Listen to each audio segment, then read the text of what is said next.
Oi, pessoal, tudo bom? Estamos começando mais uma live por aqui. Estou arrumando o quadro. Com um tema muito legal. Só vou esperar mais um pessoal entrar por aqui para já explicar como vai funcionar a conversa de hoje. Já vão dando olá para todo mundo que está entrando. Bom, olá pessoal, aqui é a Pamela Malva da Aventuras na História. Estamos começando mais uma live. Estou muito animada para o assunto de hoje porque eu gosto muito do convidado. Estou muito feliz também de trazer esse assunto para vocês.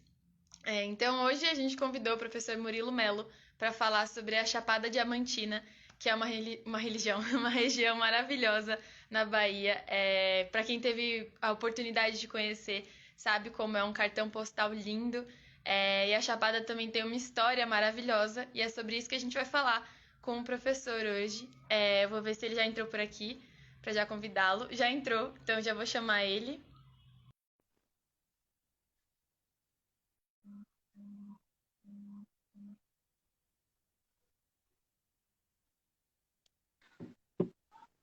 Oi, professor, tudo bom? Tudo bem? Como vai? Tudo certo. A gente já se falou um pouquinho, mas a gente dá oi de novo, né? Isso. Professor, eu queria começar agradecendo mais uma vez você aceitar nosso convite. Eu já vou fazer um cartãozinho de fidelidade para você. Toda vez que você vier, a gente dá uma carimbada. Mas eu tô muito feliz de falar com você mais uma vez, então muito obrigada. A honra é toda minha, é um privilégio aqui falar com vocês. Eu gosto muito. Pode me chamar sempre, a gente tem muita coisa para explorar. É isso, vai ficar lindo. Só vídeos com o professor Murilo e aí a gente vai assim. Professor, então já vamos começar. Eu vi aqui um pessoal falando que é da Chapada, um pessoal falando que está animado para ver a história um pouquinho mais da região. Então, já vamos começar, né? Vamos dar esse mergulho na história da Chapada. E eu queria começar te perguntando, para quem não conhece essa região, como era a Chapada antes dos diamantes? Como era antes de tudo acontecer, assim? Pois bem, o planeta Terra ele é vasto, né? O planeta Terra é muito grande e a história estuda basicamente a presença humana. Então, os lugares têm importância histórica quando tem uma ocupação humana efetiva. Então, a história da Chapada Diamantina ela vai ficar mais vista a partir do Rush, né? Você vê que no início do século XX, no final do século XIX, a gente chamava essa corrida de Rush.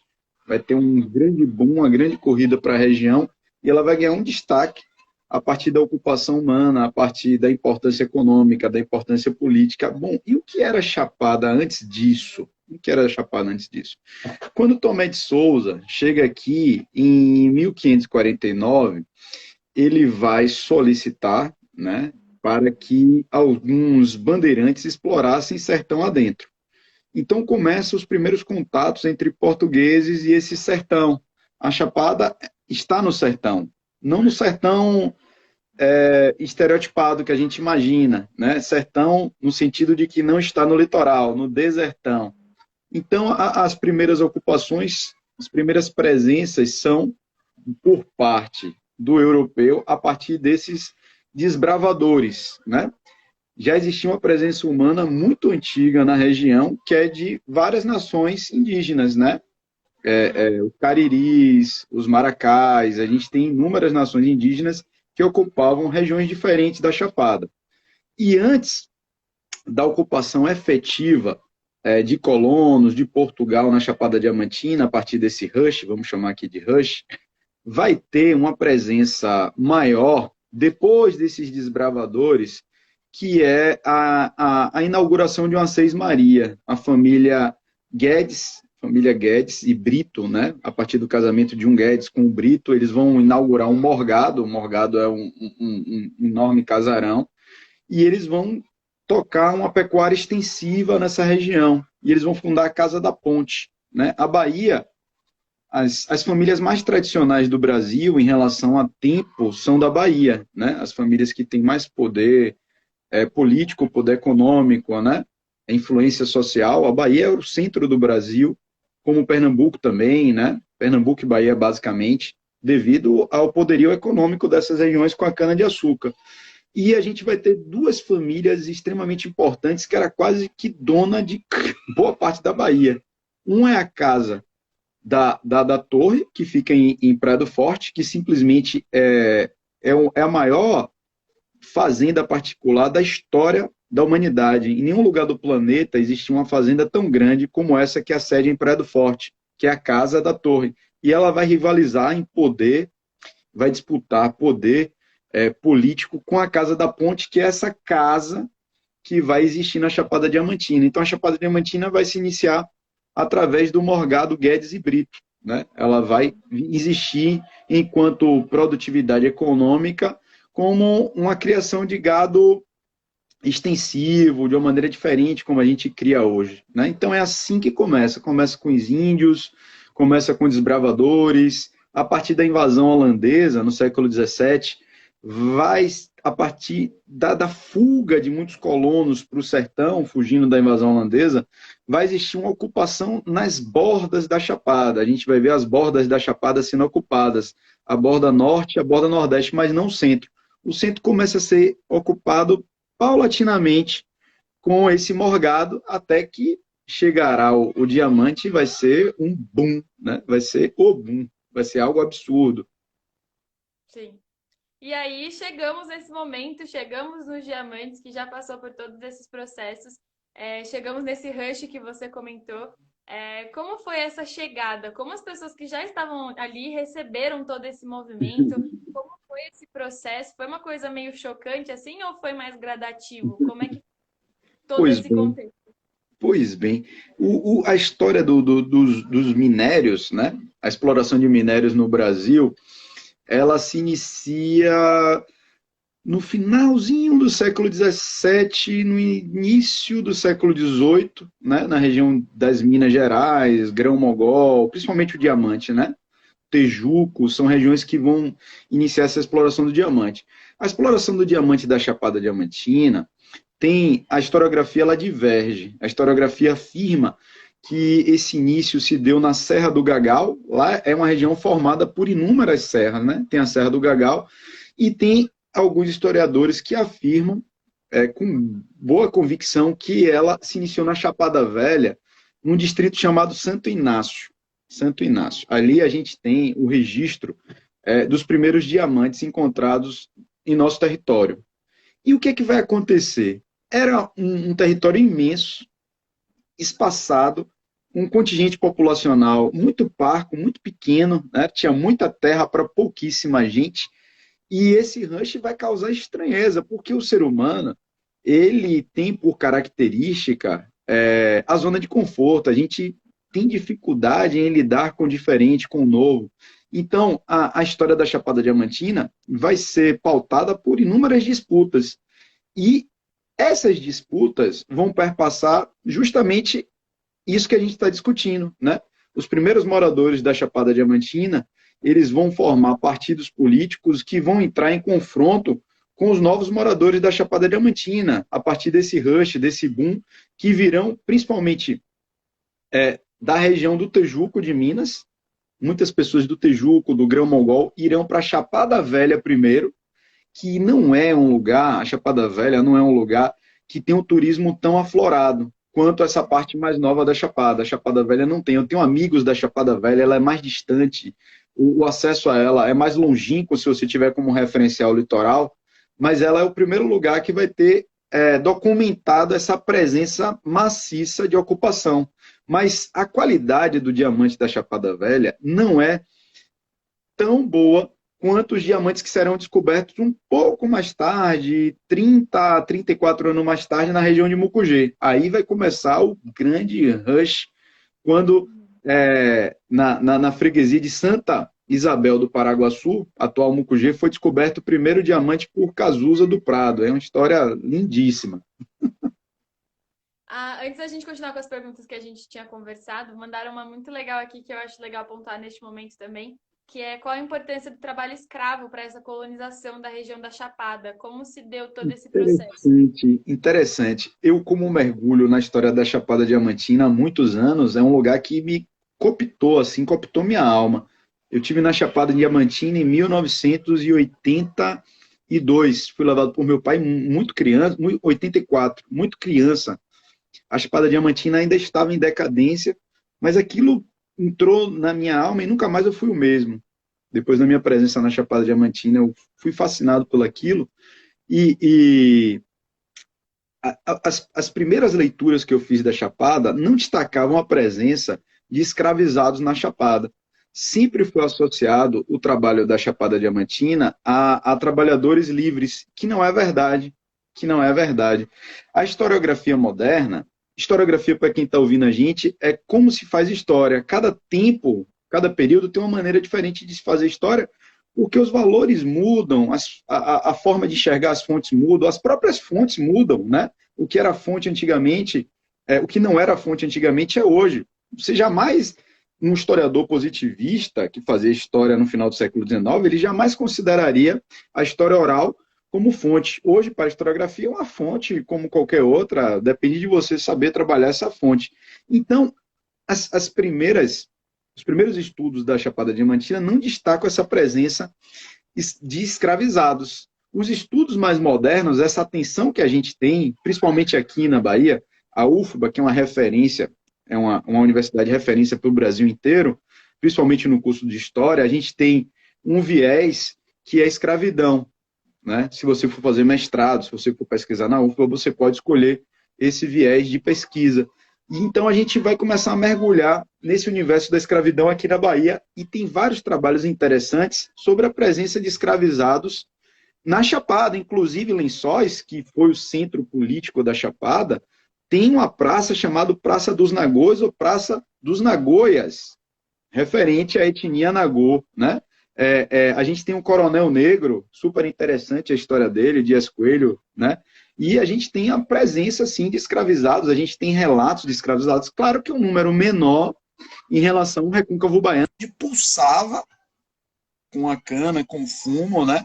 Essa quantidade abrupta de escravizados. A Chapada vai ter escravizados, a gente inclusive vai ter o Jaré, que é uma religião única no planeta Terra, que só tem na Chapada Diamantina. O Jaré é uma fusão de elementos, né?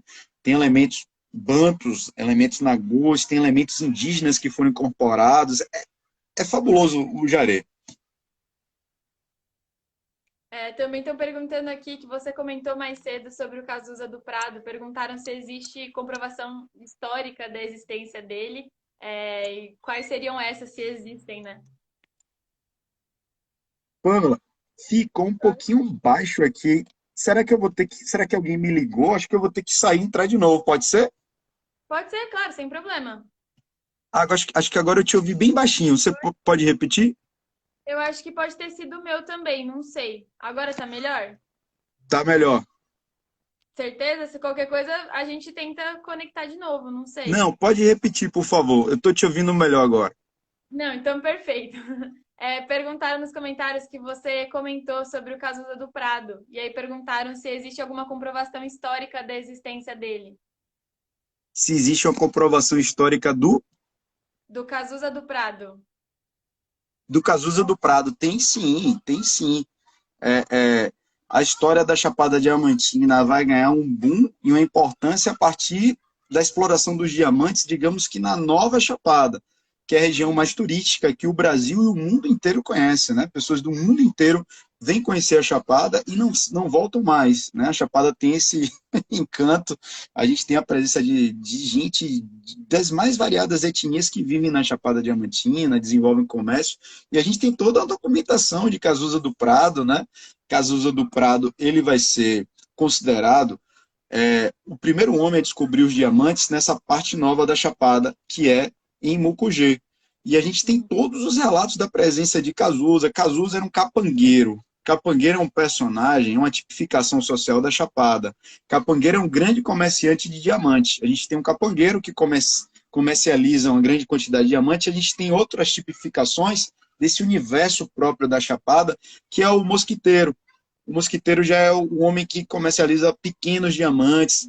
Cazuza do Prado, a historiografia diverge se ele foi o primeiro realmente a descobrir, pegar, ou ele explorava alguém, possivelmente, talvez um afilhado dele, tenha descoberto esse diamante. Enfim, ficou para os louros de Cazuzinha do Prado, de Cazuza do Prado, Esse diamante que ele descobriu fica na terra dos Medrados. Os Medrados é uma família que existe até hoje, né?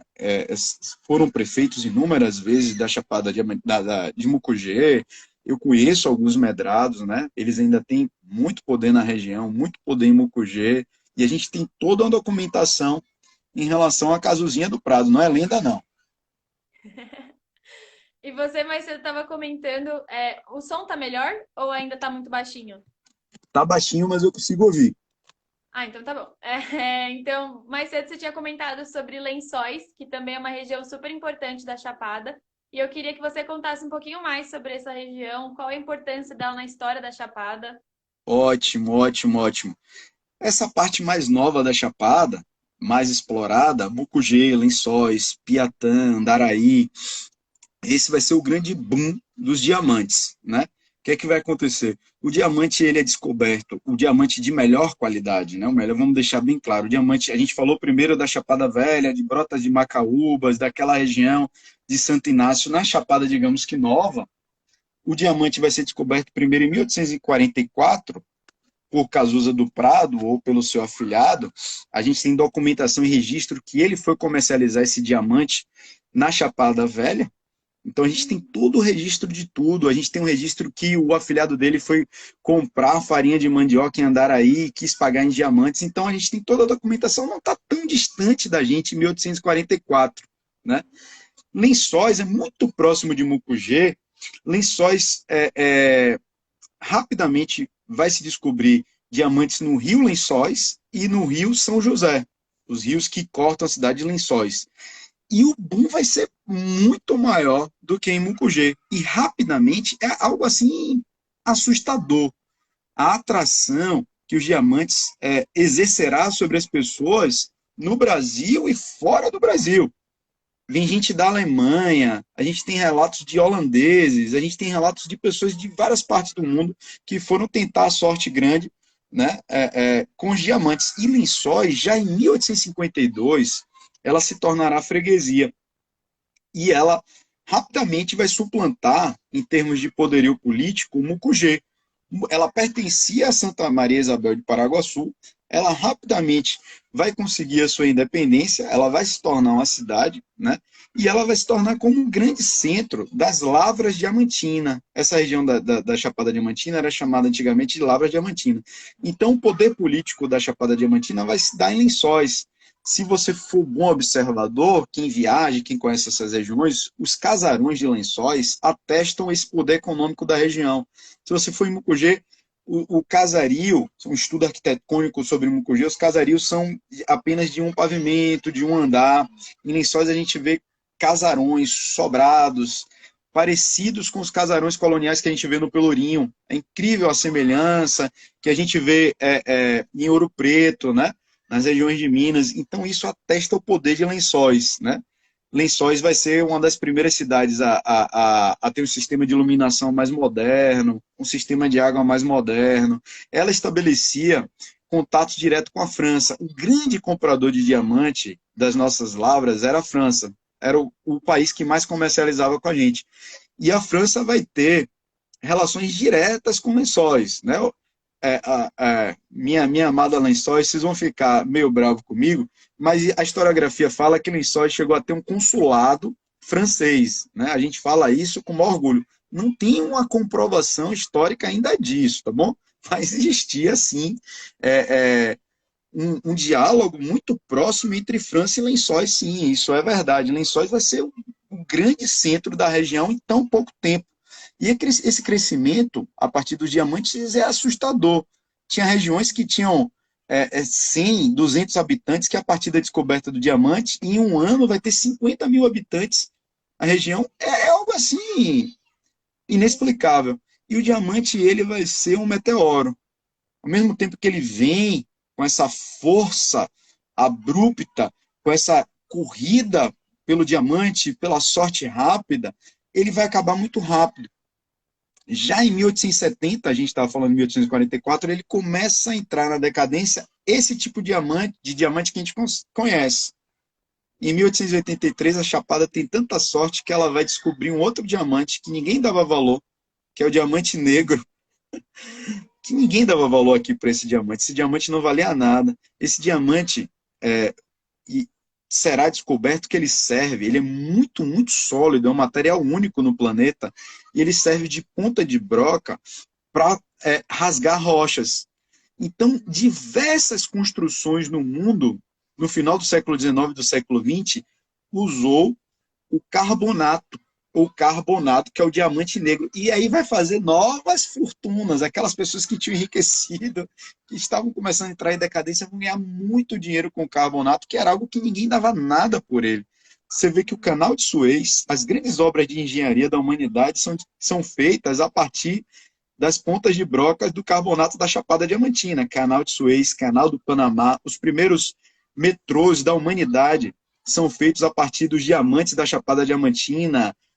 Buenos Aires, Londres, inúmeros rochas que deveriam ser perfuradas foram perfuradas com os nossos diamantes negros, que vai fazer fortunas de novas famílias, fortunas em Igatu, Andaraí, Mucugê novamente vai entrar, vai dar sorte de ter carbonato, Morro do Chapéu, que é uma outra cidade extremamente importante, Ventura, que é um distrito de Morro do Chapéu. Então, mais uma vez a gente vai dar sorte e rapidamente a gente vai retomar esse fôlego, essa riqueza.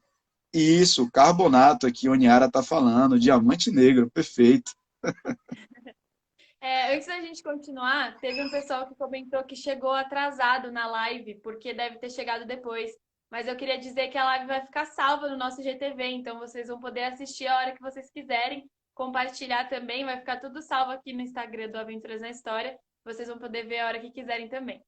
Professor, eu queria continuar te perguntando, você comentou que aumentou muito a população da região por causa das riquezas, muitas famílias se enriqueceram muito rápido por causa desse rush, desse boom. E aí eu queria te perguntar que também houve muito coronelismo e jagunçada, né, na região da Chapada. E aí eu queria saber como aconteceu esse processo, como se formaram essas estruturas, como eles agiam na região. Ótimo, ótimo. O universo da Chapada não é o universo do litoral.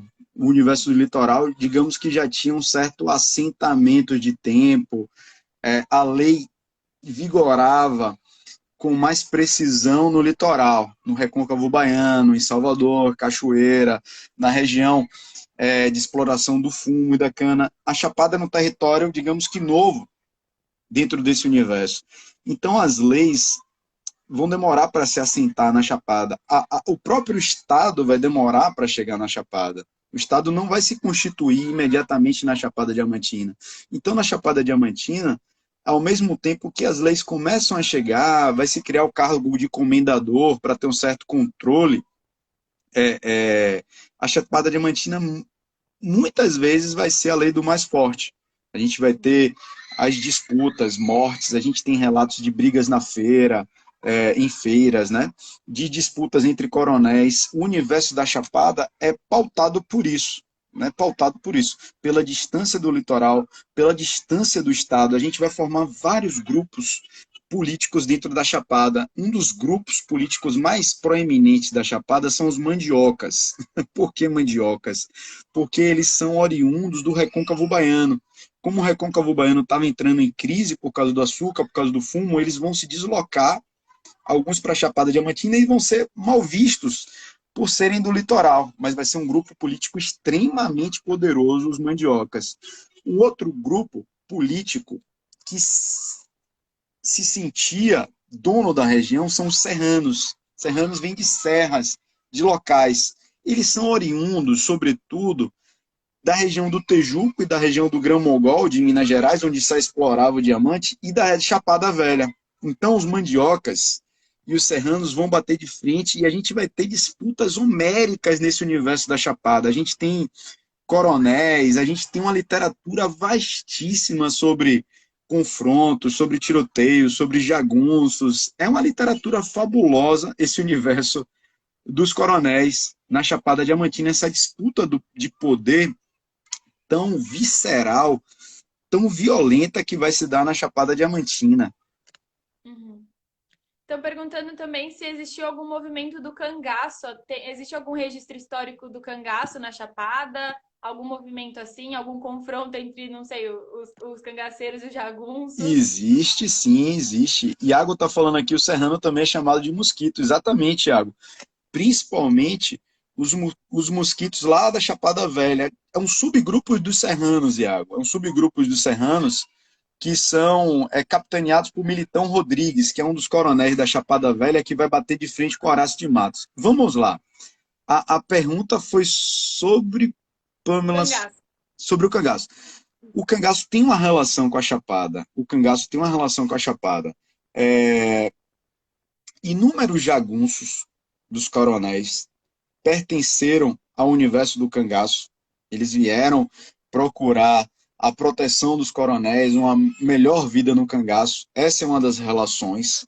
Inúmeros jagunços deixarão esse universo para fazer parte do cangaço, então tem um diálogo entre eles. Um outro contato que tem entre eles é o fato de o cangaço ele vai ter força até a chegada de Vargas e o seu grupo no poder. Até 1930, o cangaço tocava terror no Brasil. Tocava terror porque o Estado brasileiro na República Velha, ele não era um Estado tão centralizador. Ele tinha como característica esse federalismo. Então a gente não tinha uma unidade de poder, a gente não tinha uma unidade cultural. O Brasil era uma coxa de retalho e diante disso, diante desse contexto, os cangaceiros conseguiram crescer. A partir da chegada de Getúlio e do seu grupo, né, a gente termina personificando, parece que Getúlio fez tudo sozinho, vai haver uma perseguição ao cangaço porque não vai ser admitido um poder paralelo. Não vai ser admitido um poder paralelo. Principalmente quando for instalado o Estado Novo em 1937. Quando o Estado Novo fosse instalado, a ditadura de Vargas foi instalada em 1937, aí a perseguição vai ser fortíssima no universo do cangaço, tanto que Lampião vai ser morto, vai ter prêmio pela cabeça dos cangaceiros, vai ter uma medida para os cangaceiros que fossem, que se entregassem, teriam penas menores, alguns seriam até libertados, então quase todos acabam. Um dos últimos cangaceiros, o que resolve não abandonar, até porque quando ele ameaçou abandonar o cangaço, ele foi... fizeram a polícia não agiu com a palavra com ele, que foi Curisco. E aí Curisco não vai abandonar as armas, vai ter medo de abandonar as armas, ele vai ser um dos últimos cangaceiros e ele vai adentrar, ele vai sair do Nordeste, do Sertão, e ele vai adentrar a Chapada Diamantina para tentar chegar em Minas. E é lá na Chapada Diamantina, mais especificamente na região de Barra do Mendes, da Chapada Velha que a gente estava falando, que ele vai ser assassinado. E a sua companheira Dadá vai ficar gravemente ferida e vai morar em Salvador. Então, o cangaço e a Chapada tem um pouco de diálogo, sim, tem um pouco de diálogo, sim. É incrível ver como a Chapada realmente era um centro de tudo, né? Um centro econômico, um centro cultural, tudo se encontrava ali naquele universo. Como você falou que a Chapada era um universo, não era só uma região, né? Tinha de tudo lá. Então é interessante ver que realmente tudo acontecia na Chapada Diamantina, né? Geograficamente, ela é privilegiada porque ela é literalmente o centro da Bahia. Então, todas as regiões têm uma relação com a Chapada. Mas a Chapada é um território inóspito. Para quem quer invadir a Chapada, para quem quer dominar a Chapada, é muito difícil. Você vai ter que subir as serras. Você não tem tanta facilidade na Chapada Diamantina. Até tropas que eram consideradas invictas vão tomar uma coça na Chapada, dos coronéis da Chapada, e vão se debandar porque se meter na Chapada, diante daqueles coronéis, eles têm todo o benefício da geografia local. Você se defender militarmente na Chapada é muito bom. Para você que quer atacar a Chapada, é muito ruim. Você tem muitos paredões, você tem muitos flancos que você consegue ficar na estratégia militar para conseguir combater quem está invadindo. Então a Chapada não é para principiantes. Quem queria tomar a Chapada naquele momento tinha sérios problemas e ninguém conseguiu. Ninguém conseguiu tomar a Chapada. Também estão perguntando aqui, fizeram uma pergunta legal que a gente já comentou de Lençóis, por exemplo, que era um centro também da Chapada. Perguntaram da Vila de Gatu. Quiseram saber se você pode comentar um pouquinho sobre a criação dessa A vila, Vila de criação Gatu da é região. charmosíssima. A Vila de Gatu é charmosíssima. A Vila de Gatu está muito próxima de Andaraí. Uhum. Andaraí está num terreno mais baixo, que é uma cidade maior, e a Vila de Gatu está em cima, é um distrito de Andaraí. Só que é muito antigo a Vila de Gatu. E a Vila de Gatu vai ter a sorte de ter exploração tanto do diamante como do carbonato. Então vai fazer muitas fortunas a Vila de Gatu. Terão muitas famílias, inclusive aquelas famílias que eu tinha dito, onde foi descoberto o primeiro diamante na Chapada Nova, porque o pessoal da Chapada Velha fica chateado comigo toda palestra que eu falo. O primeiro diamante é da Chapada Velha, ninguém tira, mas o diamante de maior qualidade, o diamante que entra para a historiografia, é o diamante de Casozinha do Prado. Aquele diamante de Casozinha do Prado, ele vai ser descoberto na fazenda da família Medrado, na família Rocha Medrado, que posteriormente vai ter um dos maiores coronéis da Chapada, que é Douca Medrado. Douca Medrado é uma lenda, é uma lenda. Era um homem de quase 2 metros de altura, com poder econômico, com poder militar indescritível, e a filha de Douca Medrado vai casar com Horácio de Matos, que é o maior vulto da história da Chapada, né? Então, o que é que vai acontecer? Os Medrados sairão, alguns deles, da região de Mucugê, vão descer um pouco para Andaraí, não é tão longe, e eles vão se estabelecer em Igatu, né? Vão se estabelecer em Igatu. Eles vão conhecer um período áureo, mas a partir da Guerra Franco-Prussiana, a partir do início da Primeira Guerra Mundial, o carbonato começa a entrar em decadência. Carbonato que foi a salvação para a engenharia em determinada época, porque substituía a pólvora negra. A pólvora negra era muito pior para você abrir túneis, para você quebrar rochas. Descobriu-se que o carbonato era muito melhor. E a gente vai substituir e ganhar muito dinheiro. E Igatu vai entrar nessa onda. Com o fim dessa valorização do carbonato e a substituição dele por outros minérios, por os outros elementos, Igatu vai entrar em decadência e vai virar quase que uma cidade fantasma. Até os inícios dos anos 2000, Igatu era uma cidade fantasma, até que ela vai ser redescoberta, ela é uma cidade totalmente charmosa. E se você for curioso, se você gostar de história, você pode ver esse requinte que um dia Igatu teve no seu cemitério. Se você for dar uma caminhada no cemitério de Igatu, que é pequenininho, hiper charmoso, você vai ver lá lápides de pessoas poderosíssimas, da família Rocha Medrado, né? Enfim, de, inclusive de alguns tataravós de amigos meus estão enterrados em Igatu. Nossa, que curioso. Eu acho que é assim que dá pra ver que realmente a história é feita pelas pessoas que permeiam ela, né? E a gente vê que a cidade realmente era muito importante, por esses momentos. A gente percebe quem esteve nela, quem populou ela, quem transformou a cidade no que ela realmente era, né? Nossa, eu acho isso muito interessante. Exato, exato. A história de Igatu é belíssima, a história de Mucugê é belíssima e interessante que essas cidades estão aprendendo a, a, a ressurgir. Os diamantes não são mais a bola da vez. Os diamantes a gente começou a entender que eles destroem o ambiente, a gente está começando a ter uma outra conscientização em relação a isso. O próprio valor dos diamantes diminuiu, já não tem mais aquele valor que tinha antigamente, já não é tão pertinente extrair o diamante como era nos tempos áureos, e elas estão se ressignificando, elas estão ressurgindo a partir do turismo, a partir de uma outra exploração.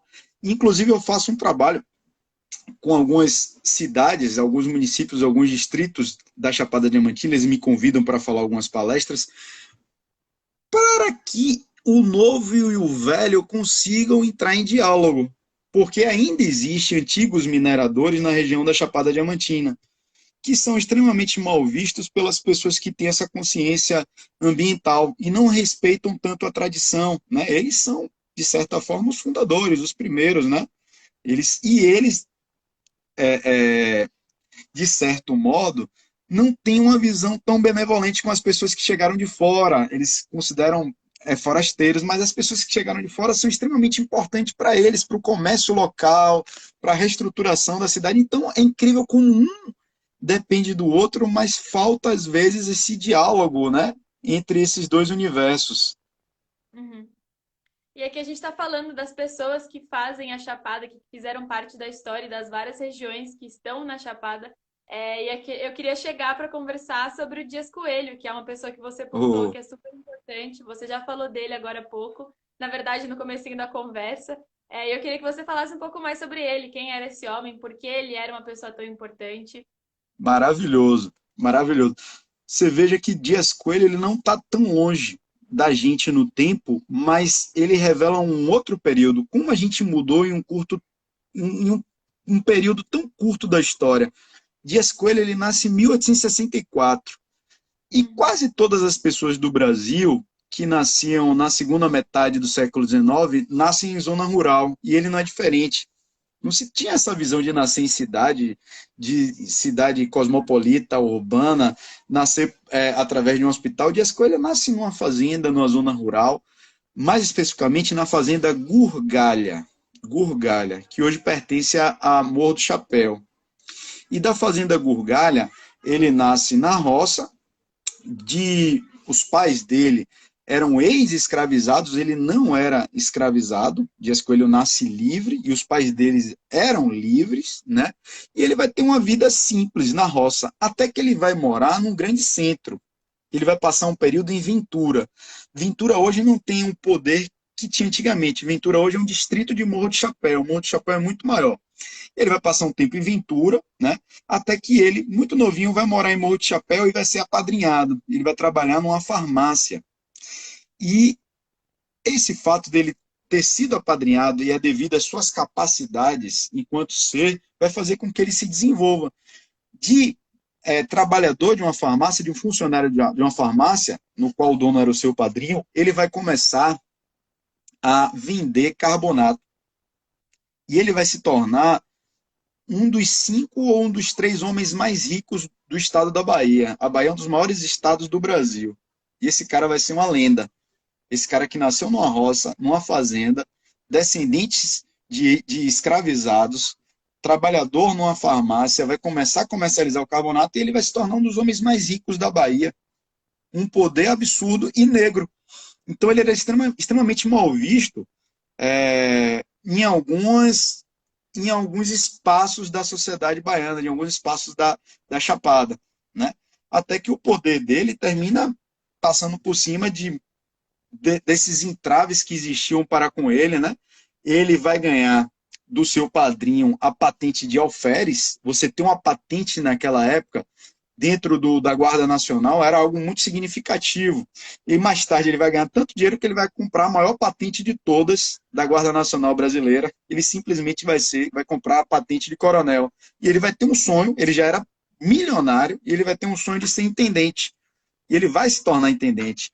A historiografia fala que talvez ele tenha alfabetizado o povo da roça, porque tem a cidade de Morro do Chapéu, o centro urbano Morro do Chapéu, e tem uma população grandiosa que vive na roça.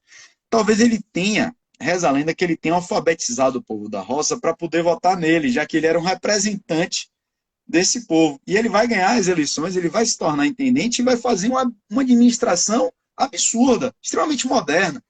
Ele vai mudar a geografia da cidade, ele vai botar quase que a cidade toda abaixo e vai mudar o traçado da cidade, ele vai fazer avenidas mais largas, no estilo quase que parisiense, vai botar praças maiores, ele vai pensar no futuro, né? Como ele vai dar um tratamento urbano para a sua cidade de Morro de Chapéu. Aí ele vai criar uma igreja, existe até hoje uma igreja lá que ele vai fundar com o dinheiro dele, né? Tem monumento, tem estátua dele lá na região, tem colégio com o nome dele, tem uma filarmônica, é lindo, a Chapada Diamantina, cada cidade tem uma filarmônica. Para quem está me ouvindo, acho que muitos não devem nem saber o que é filarmônica.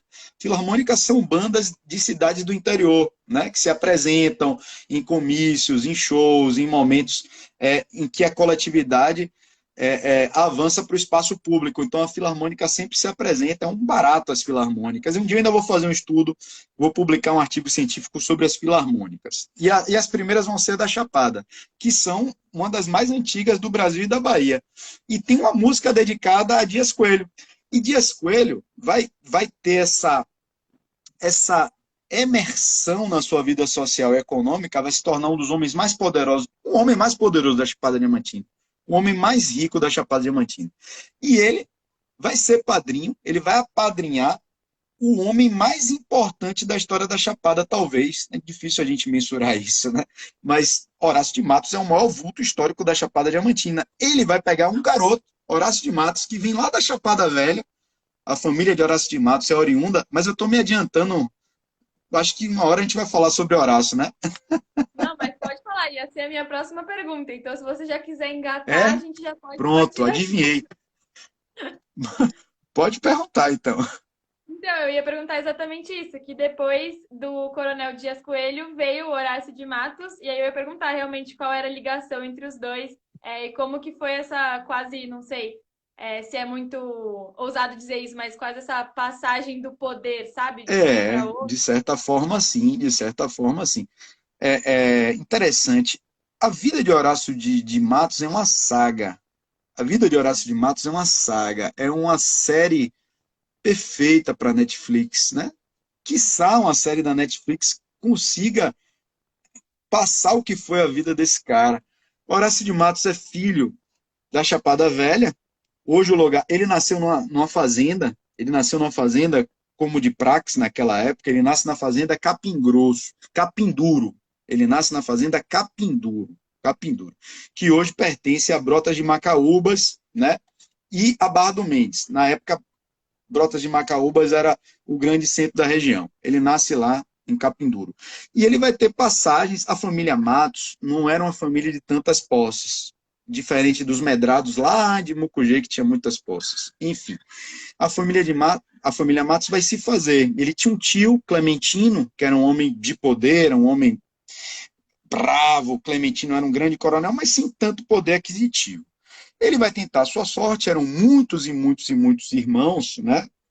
Eles são descendentes de portugueses, a gente tem toda a genealogia, um estudo da família Matos, eles vêm de Portugal, a gente sabe quem são os dois Matos que vêm para cá, a gente sabe onde eles vão se estabelecer, em Rio de Contas, que é um outro território extremamente antigo na exploração, principalmente de ouro, e depois de diamante, mas principalmente de ouro. Rio de Contas e Jacobina são os dois portais da Chapada, um no norte e outro no sul, e são os primeiros exploradores de ouro. Hoje a gente falou mais de diamante.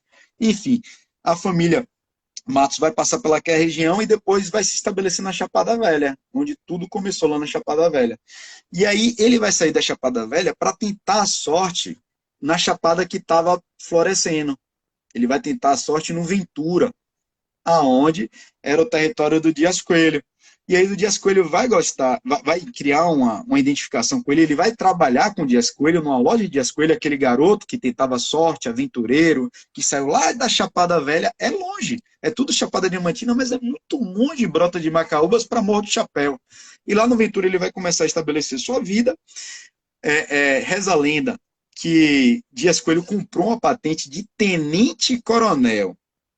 Horácio de Matos, ele é visto como semideus do Olimpo pelo universo da Chapada, mas ele era tenente-coronel, quase coronel, gente, quase coronel.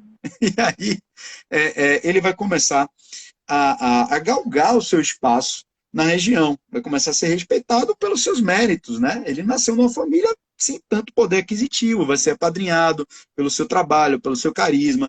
Era um sujeito que é hoje tido como o homem mais belicoso, talvez, da Bahia, o grande coronel da história da Bahia, mas era um sujeito extremamente calado, extremamente tímido, um sujeito avesso a disputas, a briga, era um homem tímido, baixinho, magro, tímido, tranquilo. E aí, de lá, de Morro do Chapéu, ele vai saber que o tio dele, o Clementino, está morrendo. E ele vai ter um encontro com o tio, e aí reza a lenda, não tem uma documentação historiográfica disso, né? A lenda fala que existe, está escrito na historiografia, mas a gente não tem como atestar que o coronel, que o tio dele, o Clementino, passou o bastião da família para ele pegou uma palmatória, deu uma palma, deu um bolo na mão de cada membro da família. Eu duvido que Horácio de Matos, que ainda era um jovem, tenha coragem de dar um bolo na mão dos tios mais velhos, né? Enfim, mas reza a lenda que sim. E ali o Clementino quis que ele passasse a ser o chefe da família, e de fato foi o chefe da família e o chefe da Chapada. Rui Barbosa chegou a dizer que existiam dois governadores, o governador de Salvador e o governador da Chapada, que é Horácio de Matos. que devido à invasão, isso é uma outra história, não sei se vai dar tempo de a gente falar hoje, que é a Revolução Sertaneja, ele ameaçou invadir com sua tropa de jagunços Salvador, porque estava tendo uma questão nas eleições, e vai ter um acordo de Lençóis, no qual ele vai ficar com mais de 10 intendências, mais de 10 prefeituras sob o seu jugo. E ele vai ter o direito de escolher um deputado da região da Chapada para representar o poder da Chapada e um senador. É algo absurdo o convênio de Lençóis, o poder que vai se dar a Horácio de Matos. E esse cara que era avesso à guerra, mas vai entrar para a história pela guerra. Ele vai ser o chefe do clã dos Matos, vai se tornar, e o contexto vai fazer com que o mundo era belicoso da Chapada, era um outro mundo, o Estado não se fazia tão presente. Ele tinha um irmão, Vitor, que era um irmão extremamente namorador com a violência. Vitor era o oposto dele. Vitor era violento, Vitor tinha algumas mortes nas costas, Vitor era temido. A Chapada é um lugar, sobretudo, de bravos naquela época, né? E Vitor era um dos homens mais temidos de toda a Chapada. E depois de matar muitas pessoas, né, de arrumar muitas brigas, Vitor vai matar um parente de um homem da região, que é o Cuscuz, né? E aí, Horácio de Matos, quando sabe disso, que o irmão dele foi assassinado, ele vai atrás, né, do que foi feito, vai até uma cidade chamada Ceabra, que hoje talvez seja o grande centro econômico da Chapada, não é o centro turístico, né? O centro turístico continua a ser Lençóis, as cachoeiras. Ceabra é o centro econômico, o dinheiro gira muito em torno de Barra da Estiva, em torno de Bicuara, e principalmente em torno de Ceabra, né? Faculdades tem Ceabra, hospitais tem Ceabra. Se você vive na Chapada, geralmente você vai procurar Ceabra como esse apoio para você. Então, o que é que acontece? Lá em Ceabra, a Chapada é uma história fabulosa. A gente começa a falar, o centro, a vila principal, não era onde é hoje Ceabra. A vila principal era no Campestre. E lá vivia um coronel chamado Manuel Fabrício. E ele vai dar abrigo a Cuscuz, que matou o irmão de Horácio. E Horácio vai lá pedir justiça. E o coronel Manuel Fabrício não vai dar. Ele vai dizer, não, que Manuel Cuscuz está com ele, que ele não vai entregar Manuel Cuscuz. Então isso é assinar a carta de morte. E ele que queria uma paz, ele quis uma paz para a Chapada, ele vai cercar o Campestre e não vai, como fala no Nordeste, não vai arredar o pé até conseguir o que ele quer. E uma guerra se ganha com estratégia. Ele vai conseguir cercar a cidade, Manuel Fabrício vai resistir bravamente o cerco ao Campestre. Tem todo um imaginário a esse cerco ao Campestre. Enfim, ele vai resistir até o final, mas vai ser feito um acordo. Horácio vai conseguir transferir a capital, que era o Campestre, de Ceabra, para Ceabra hoje. E o nome vai mudar, o nome não vai ser mais Campestre, vai ser agora Ceabra. Então, Horácio não toma a cidade, mas vence politicamente.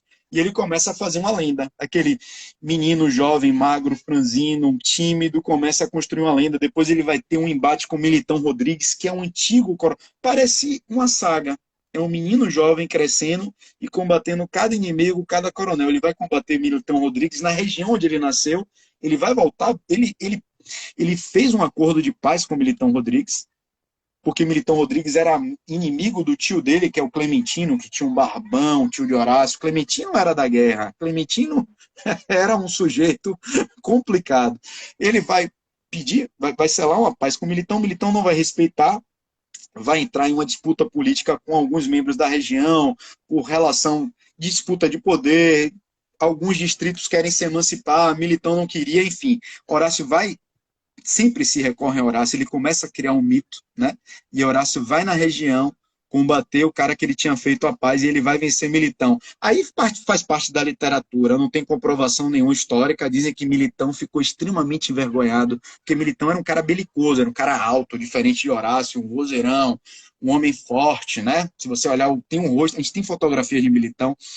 Dizem que ele se escondeu para não morrer no combate, se vestiu de mulher grávida. Eu acho que é uma lenda, não tem nenhuma verdade isso, né? E ele vai lá para uma região do São Francisco e ele vai ficar extremamente deprimido com a derrota. Ele não vai admitir essa derrota em hipótese alguma. Ele vai ficar sem se alimentar direito. Ele só fumava e bebia água até que ele morre. Ele vai ser protegido pelo coronel Franklin Lins, que é uma outra lenda, mas é de uma região mais acima da Chapada. Franklin Lins, que é pai de Wilson Lins, que é um dos escritores mais importantes da história do Brasil. E Wilson Lins é filho de um coronel, né, que vai dar abrigo a Militão Rodrigues. Então Horácio começa a fazer a sua fama, até que a apoteose do poder de Horácio de Matos é quando ele toma a cidade de Lençóis. Ele não é de Lençóis, ele é da Chapada Velha, ele vai tentar a sorte no Ventura, vai tentar a sorte em Morro do Chapéu, vai andar em Piatã. Piatã é outra região, uma cidade lindíssima da Chapada, até que o grande finale, a apoteose dele é quando ele chega no Olimpo da Chapada. O Olimpo da Chapada é a cidade de Lençóis. Ele toma a cidade de Lençóis, ele vai bater de frente com a antiga família Sá. A família Sá talvez tenha sido a família politicamente talvez mais poderosa daquela região. Tem a família dos Medrados, que é mais em cima da Mucugê. A família Sá, lá de Lençóis, ele vai ter um grande embate com a família Sá, vai vencer a família Sá e vai tomar a cidade de Lençóis para ele. E Horácio, ele quando se pensa em Lençóis, se pensa em Horácio, mas ele nunca teve uma relação com Lençóis. Ele vai para Lençóis depois de adulto, ele vai criar seus filhos em Lençóis, ele vai estabelecer seu casamento em Lençóis, ele vai formar seu império em Lençóis. Como todo homem sábio, inteligente, sagaz, ele vai ter uma máquina de imprensa em Lençóis, ele vai ter seu próprio jornal, porque ter imprensa naquela época, até hoje é ter poder, naquela época mais do que nunca, já que a gente não tinha tantos veículos de comunicação. E aí ó, tem uma... Maria está dizendo que é uma Sá. Os Sás são os donos de Lençóis. A Horácio que chegou lá e puxou o tapete dos Sás. Aí tem toda uma lenda, essa história do combate de... Cada capítulo da passagem de Horácio é uma lenda, né?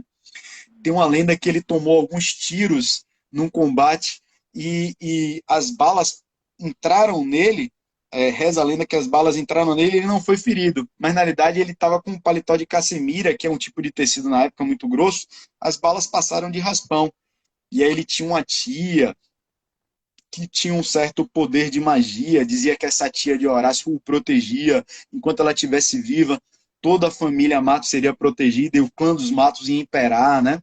Tia Cassiana. E uma das filhas de Horácio, Horacina, estava viva até hoje. Eu conheço o filho de Horácio de Matos, não sei se ele está aqui. Sabe quantos anos tem o filho de Horácio de Matos? 94 anos.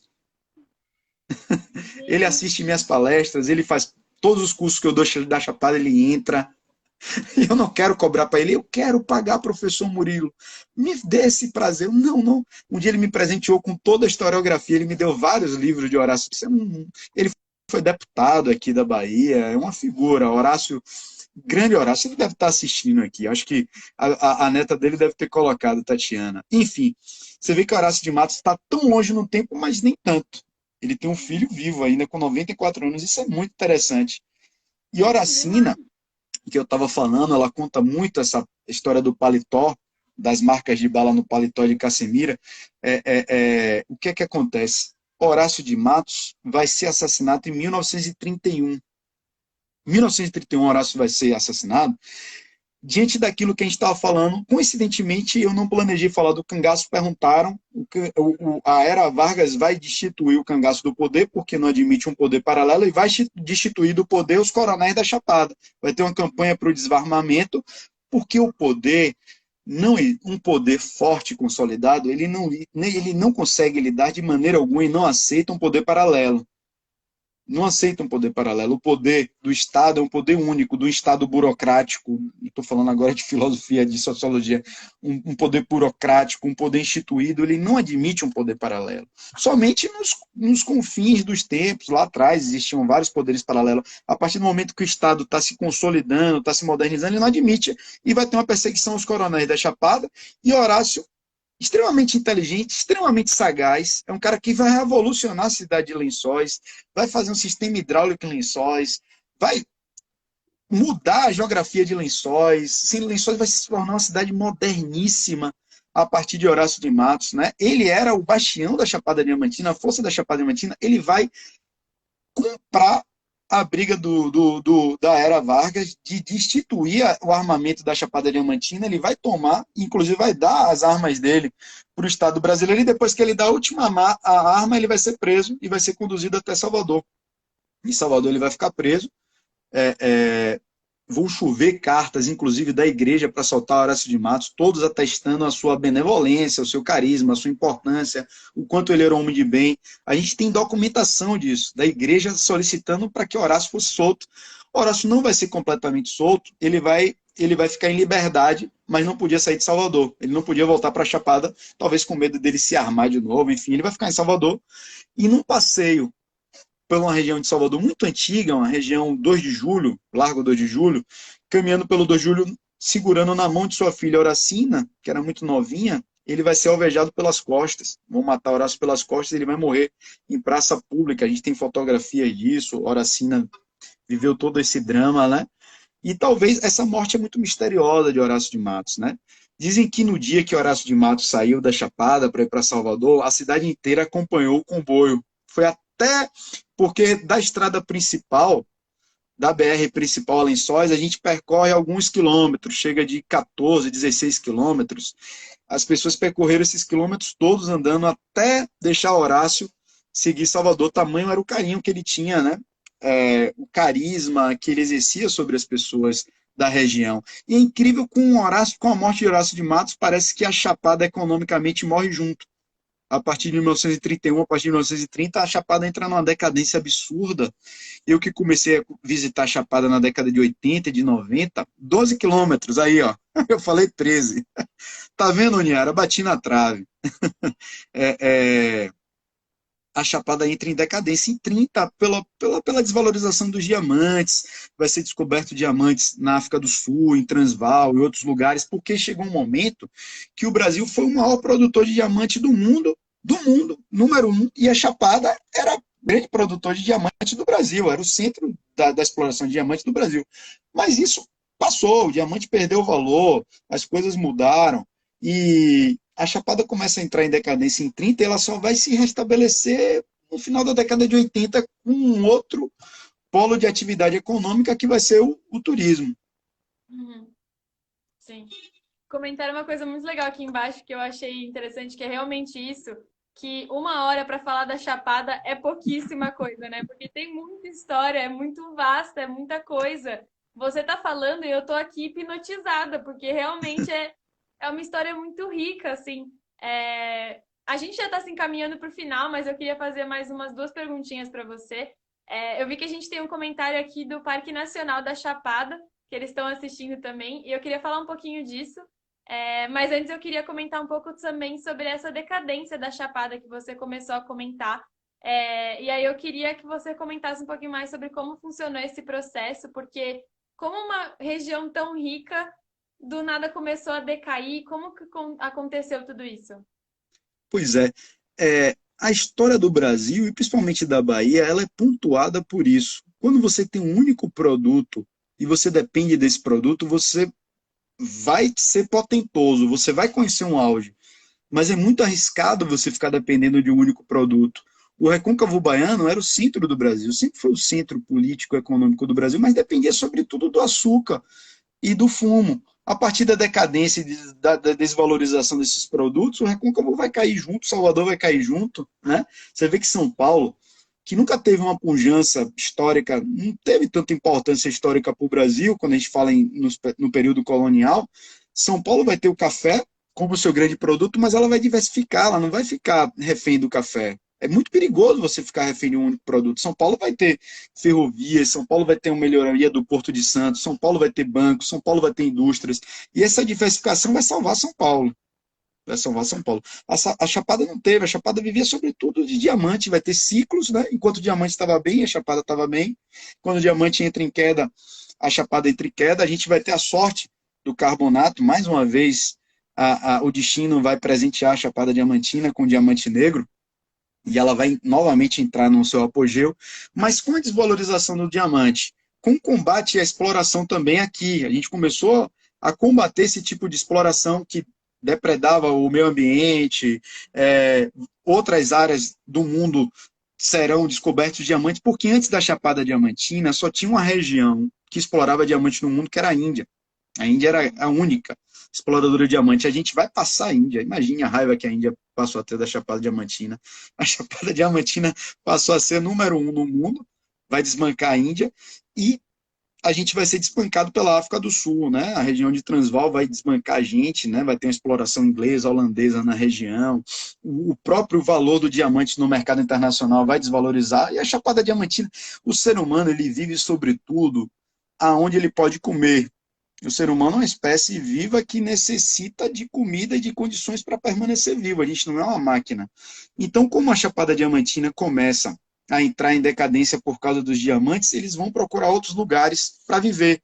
Então vai ter uma debandada da Chapada Diamantina, algumas regiões da Chapada Diamantina irão se transformar em cidades fantasma.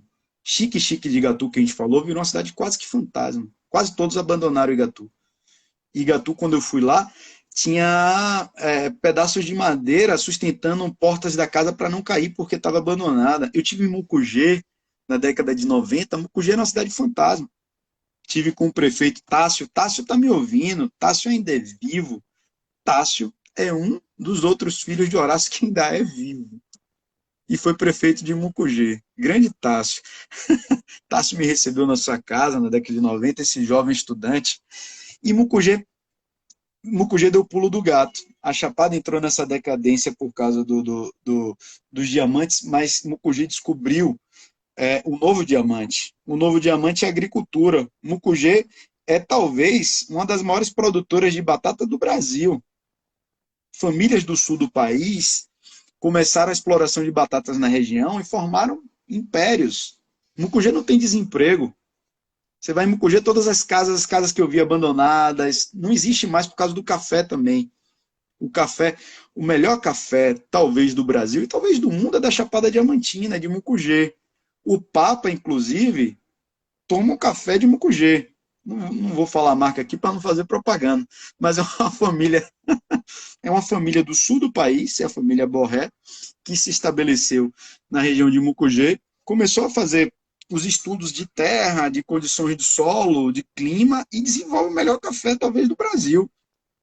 E aí não tem desemprego. Eu tive em Mucugê agora, no ano passado, tive lá em outubro, eu vi uma outra cidade, meu sorriso ficou daqui a aqui, eu ficava nas nuvens o dia inteiro, todas as casas com dignidade, pintadas, bonitas, com vida, todos com emprego, a cidade crescendo, lugares da cidade que eu estive na década de 90, que eram completamente abandonados, hoje são urbanizados, condomínios nascendo em Mucugê. Eu demorei alguns segundos para processar aquilo. Condomínios de luxo sendo construídos em Mucugê, né?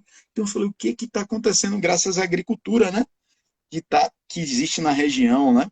Como tem também Ibicoara, tem uma agricultura muito forte. Ibicoara é um lugar que está começando a crescer agora.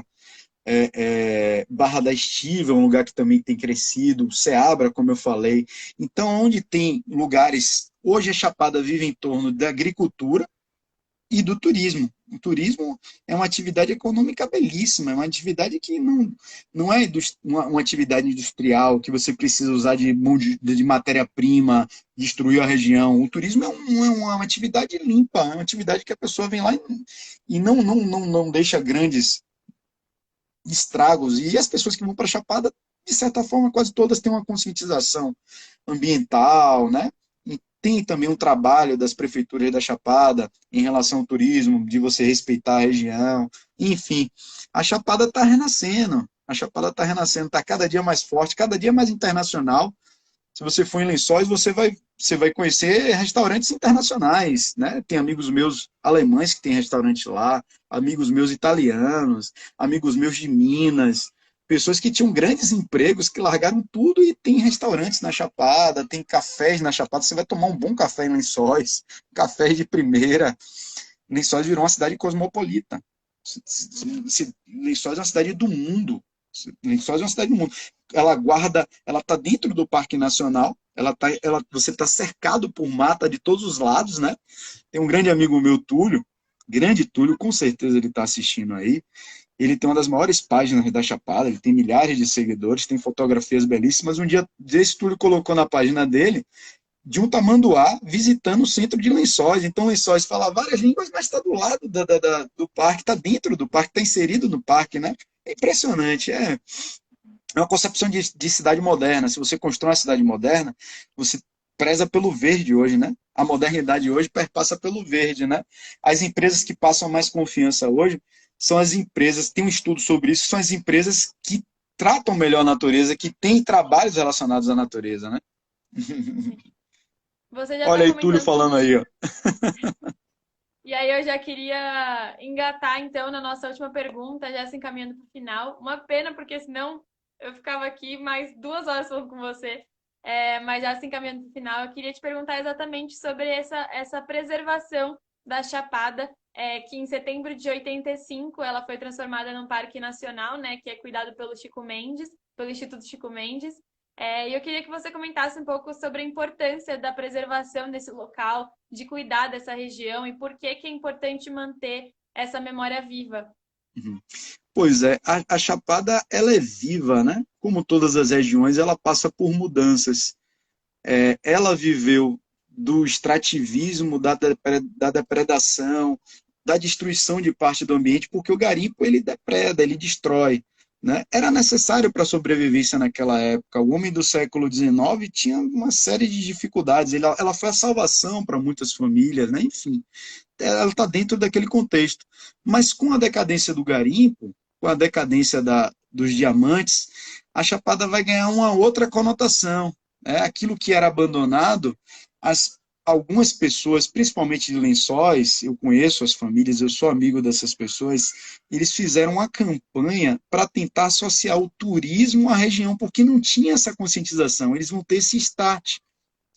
E a partir do início da década de 80, haverão campanhas para trazer as pessoas para conhecerem a Chapada, melhorarão as estradas, colocarão placas. Nesse movimento, eles vão para a rua colocar placa, Lençóis, 12 quilômetros. É lindo esse movimento.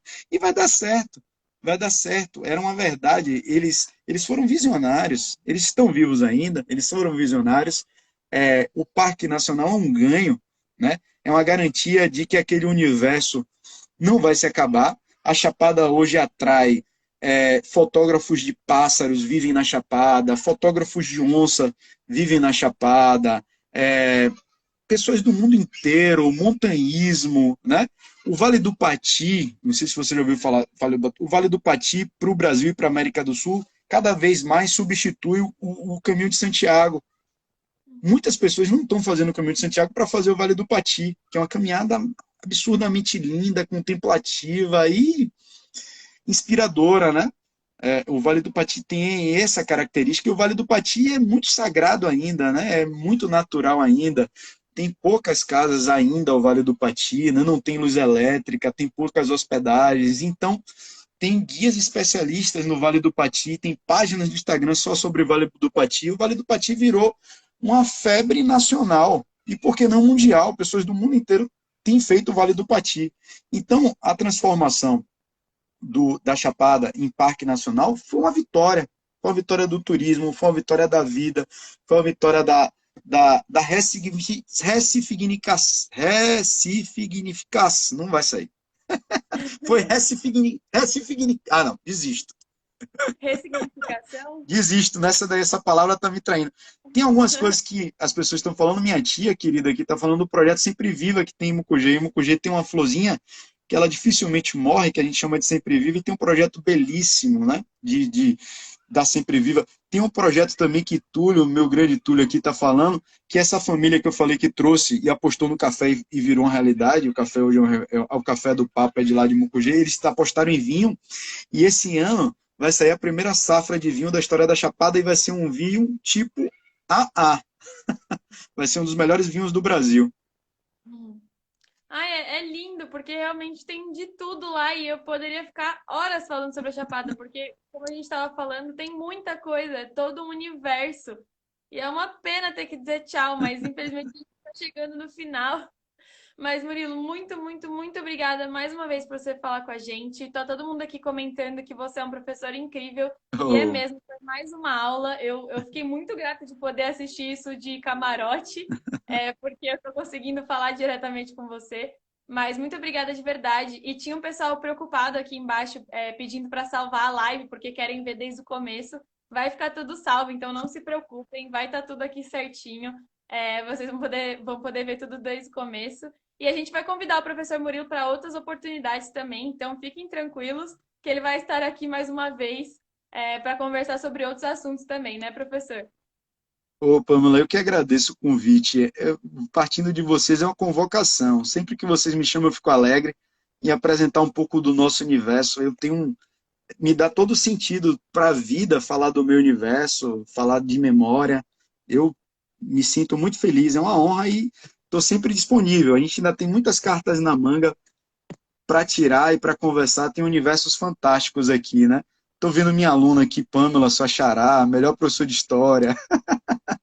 Onde Murilo eu tô. Que obrigado. Tem Lázaro, meu querido Lázaro, minha professora aqui, Iara, queridíssima. Quanta gente boa. Obrigado, gente, pela essa energia. Esse retorno de vocês dá todo sentido para a live. A gente falar que sozinho não tem o menor sentido, né, Pamela? Sem dúvida nenhuma. Eu já ia adorar falar com você e ter aula só eu, mas com todo mundo compartilhando e gostando também, a gente fica muito feliz porque a gente quer trazer esses assuntos e quer falar sobre esses temas aqui também, porque o Brasil são vários países em um só, então falar sobre todas essas histórias é maravilhoso. A gente fica muito feliz de ter essa oportunidade. Então, mais uma vez, muito obrigada, professor, mesmo. Eu que agradeço, viu? E aguardo o próximo convite. É isso, a gente já vai marcar uma próxima oportunidade, então fiquem atentos por aí. Mais uma vez, muito obrigada, professor, todo mundo que está assistindo, e a gente se vê numa próxima vez. Muito obrigado. Tchau, Pamela. Boa noite. Tchau, gente, boa noite.